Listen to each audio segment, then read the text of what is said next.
Dobro, se pravi, Bridge, tako kot nam že ime pove, je Adobeov nek program, ki povezuje vse ostale aplikacije. Se pravi, gre za nek način, kako lahko zelo enostavno delamo z grafičnimi datotekami, kako lahko zelo enostavno vidimo. Dobro jutro, ja, kar je lepo naprej, lepo, da si se nam pridružila. Zdaj, kar se tiče vmesnika, je stvar kar podobna Photoshopu, kar se tiče teh panelov. Se pravi, zdaj, jaz bi lahko prijel enega izmed teh panelov in ga potegnil. Zdaj, stvar ni tako elegantna, kot v Photoshopu, kjer bi lahko ta panel kjerkoli lebdel. V bistvu imam možnost na levi strani, na sredini ali desno, spodaj ali zgoraj. In kjerkoli ga spustim, se stvar prepopa. Pa dajmo zdaj samo nekaj stvari skriti. Se pravi, tukaj imamo zdaj eno ločno črto vertikalno, pa dajmo na njo dvakrat klikniti. Toliko, da mi bo skrilo tole desno stran. Pa tukaj na levi strani dajmo desno poklikati Favorites, Filter pa Collections, pa dati Close Favorites, Close Filter pa Close Collections, tako da imamo na levi strani mape in pa na desni strani slike. Nekaj podobnega kot raziskovalec. Ja?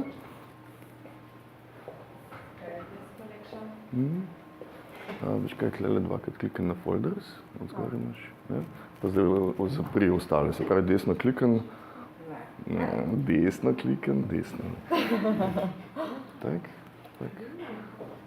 Zdaj, za razliko od raziskovalca je Bridge res namenjen za grafične datoteke. Kar boste videli v trenutku, ko bomo začeli premikati tale drsnik tukaj spodaj, zato, ker lahko zelo enostavno in zelo hitro spremenimo velikost tehle thumbnailov, tako da imamo takoj pregled, zelo enostaven pregled nad tem, kaj je v mapi. Zdaj, za razliko od raziskovalca bo Bridge pokazal vse delovne datoteke, Photoshopove, Illustratorjeve, PDF-je, se pravi, vse bo grafično prikazano, ne bo samo ikonca, ki bo kazala, ne vem, PDF ali pa nekaj, ne. Tako da lahko dosti hitreje pridemo do nekih predstavitev. Pa bi vam samo še nekaj pokazal, in sicer pejmo lepo prosim v Edit, pa tukaj spodaj v Preferences. Edit pa Preferences. In pa ta prva je tukaj na levi strani Cache.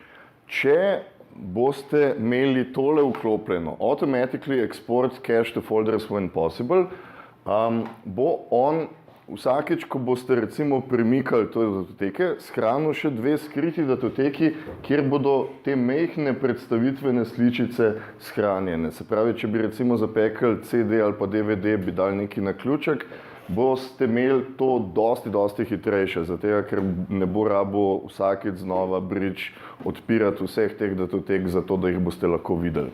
Tako da tole je fajn imeti vklopljeno, še posebej, če boste premikali fajle. In pa tukaj pod Advanced imate še eno stvar, če boste veliko uporabljali Bridge, imate možnost Start Bridge at Login, se pravi, v trenutku, ko boste vklopili računalnik, bo on zagnal eno pomanjšano verzijo Bridgea, tako da ta prvič, ko jo odprete, bo stvar dosti hitreje se zagnala, kot bi se stvar drugače.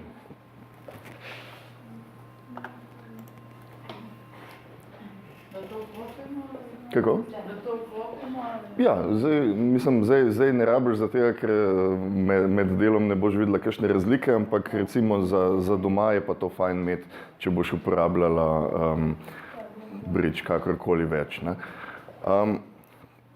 Zdaj, Bridge nam omogoča dva načina za pregledovanje fotografij. In sicer, če gremo tukaj v menu View, je tale možnost Review Mode oziroma Ctrl+B. ki nam bo odprlo slike v enem carousel načinu, se pravi, gremo lahko z desnim in levim, z desno pa levo tipko naprej in nazaj in si imamo pač nek način, kjer vidimo pač, katere slike bodo naslednje, ne, in katere slike bodo prejšnje. In tudi v tem načinu imamo možnost, če je slučajno kakšna slika nepravilno rotirana, jo lahko popravimo tako, da kliknemo oziroma tipknemo na Š pa na Đ na tipkovnici. Če pritisnete Š, bo zavrtelo proti urnemu kazalcu in Đ v uredni kazalec. Na angleški tipkovnici je to, sta to oklepaja. In pa še ena stvar, ki je lahko opazite, da tukaj pod sliko imamo možnost, določene slikce sicer to že imajo, ampak imamo 5 pikic. Med tem, ko pregledujemo te slike, si lahko že izberemo od 1 do 5, kakšna kvaliteta slike se nam zdi. Ne? Se pravi, če pritisnete pri katerikoli od teh slik na tipkovnici 1 do 5, bo on postavil, tukaj spodaj lahko vidimo, ne? Od 1 do 5 zvezdic. Pa jih dajmo ene par samo testno označiti.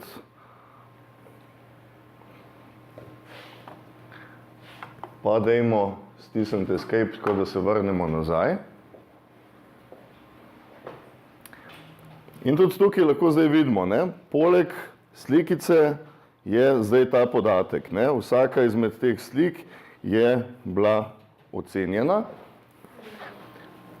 In mi imamo tukaj zgoraj zdaj možnost filtrirati te slike. Torej, recimo, pokaži mi samo slike, ki imajo naprimer 2 ali več zvezdic.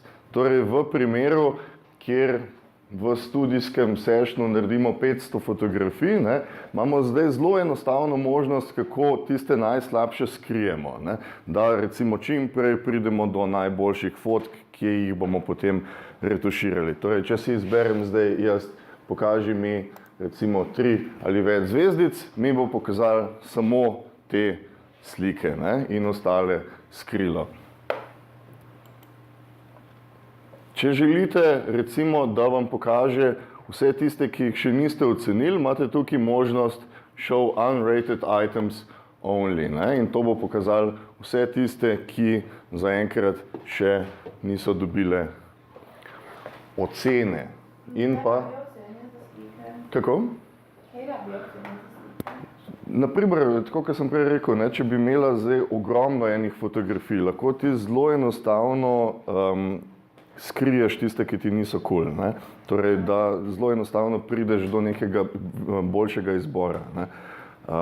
Ali pa, naprimer, če bi si izbirala neke fotografije, pa so rekli, ok, ne, izberi samo 5, boš zelo hitro lahko prišla do tega, ne. Torej, da ne rabiš vseh cel cajt gledati, ampak lahko gledaš samo nek izbor fotk.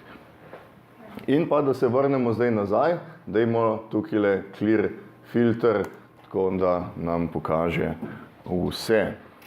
Zdaj tukaj zraven imamo še možnost dodatnega sortiranja, če bi recimo kdo želel, imamo po tipu datoteke, skratka isto, kot je v raziskovalcu, imamo možnost, da po kupu drugih stvari začne te stvari razvrščati.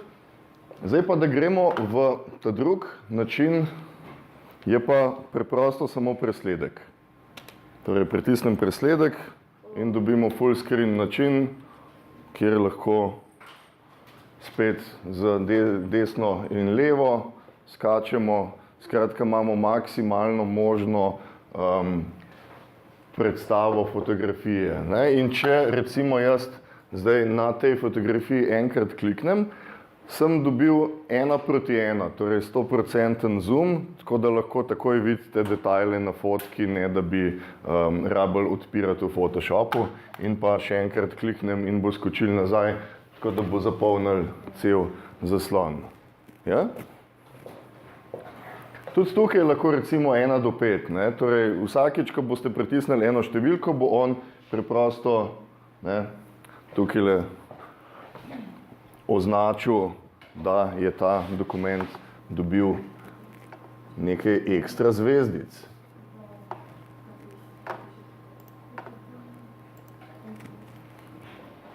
Zdaj, ena stvar, ko boste potem začeli delati recimo v Illustratorju, v Photoshopu, je, da ima Bridge vse te aplikacije shranjene, torej ima povezavo do nekih informacij za te aplikacije in lahko recimo takoj enostavno pogledam, odpri mi recimo mapo, kjer je bila ena od teh datotek. Tako da kje je že bilo to, ok, odprl sem v Photoshopu, aha, tlele.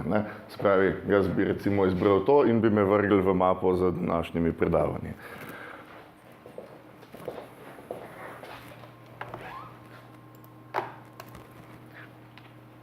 Še ena izmed stvari, se pravi, jaz sem zdaj kliknil na eno izmed slik in dal Ctrl+A, tako da mi je izbral vse. Enako bi lahko naredili tudi v raziskovalcu. In pa zdaj bom desno kliknil in dal Open in Camera Raw. A mi zna kdo povedati, kaj so RAW datoteke?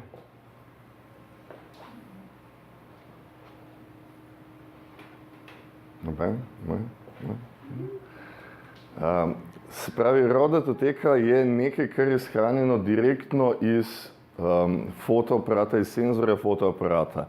Torej nima apliciranih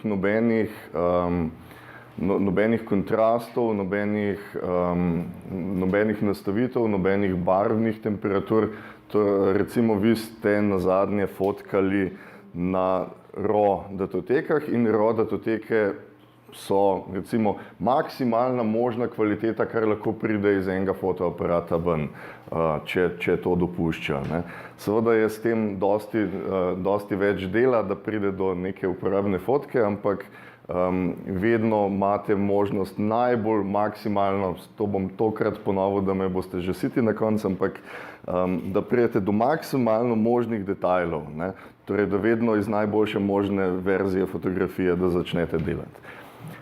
In Photoshop nam omogoča, da delamo na teh fotografijah z uporabo Camera Raw. Če slučajno kdo nima tega čez cel zaslon, dajte klikniti na tole ikonco tukaj zgoraj desno, tako da vas bo vrgel čez cel zaslon.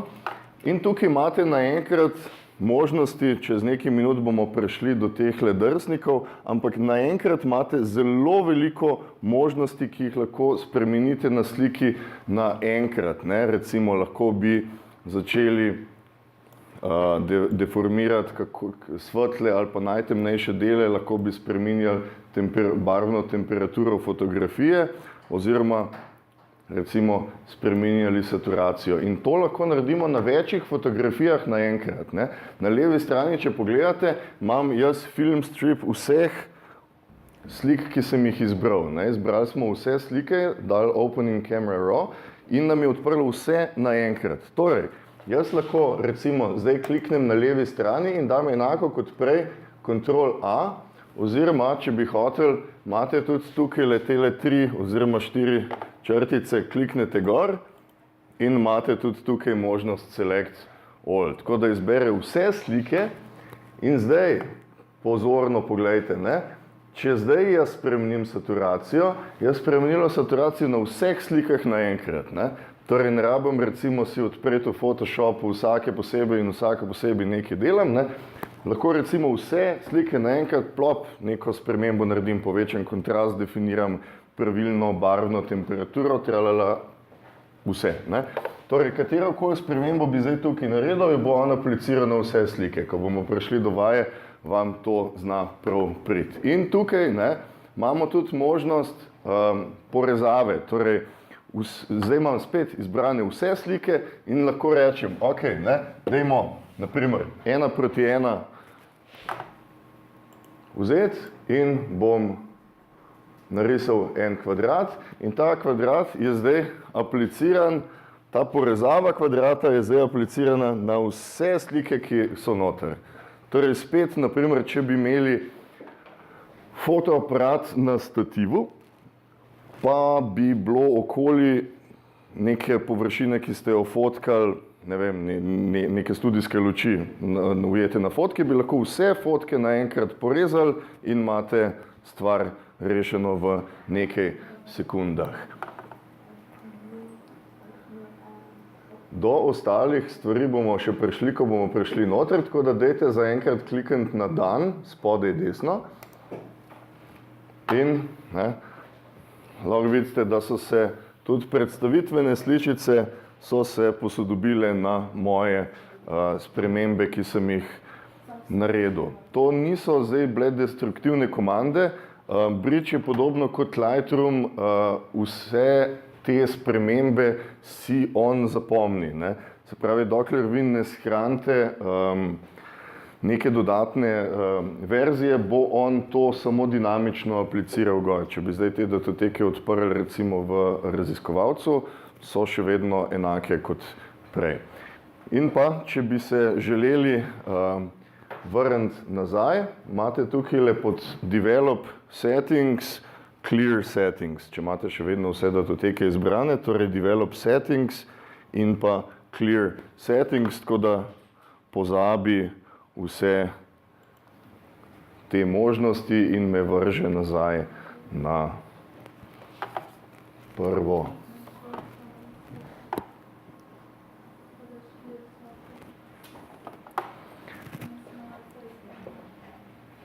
Ena izmed zelo uporabnih stvari je, da lahko Bridge uporabljamo kot neke sorte document feeder za Photoshop. Naprimer, jaz imam možnost zdaj vse te slike vzeti in jih recimo pomanjšati ali pa shraniti kot nek poseben datotečni format. Torej, dajmo zdaj spet vse te slike izbrati in pejmo zgoraj pod Tools, Photoshop in pa Image Processor. Torej, Tools, Photoshop in pa Image Processor.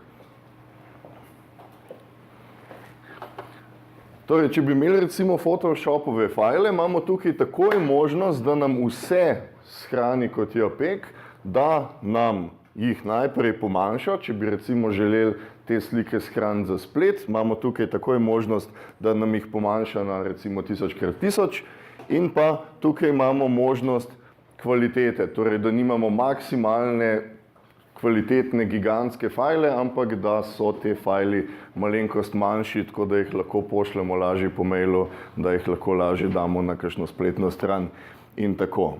Torej imamo možnost ali da nam jih shrani kot JPEG, kot Photoshop file ali kot TIFF. In v trenutku, ko kliknem na Run, bo on vsako to sliko bo odprl, pomanjšal in shranil. Torej, to lahko naredimo na 10 000 fotografijah naenkrat, vsako bo odprl, pomanjšal, shranil in imamo zdaj eno novo mapo tukaj le noter, JPEG, kjer so vse te slike zdaj pomanjšane in shranjene. Torej, Image Processor.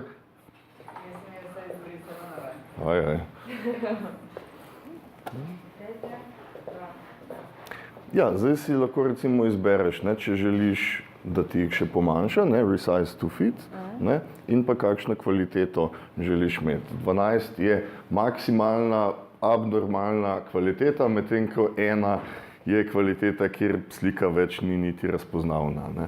Tako da vedno v bistvu lovite, kar se tiče JPEG kompresije, vedno lovite tisti sweet spot, tam 8, 9 živijo.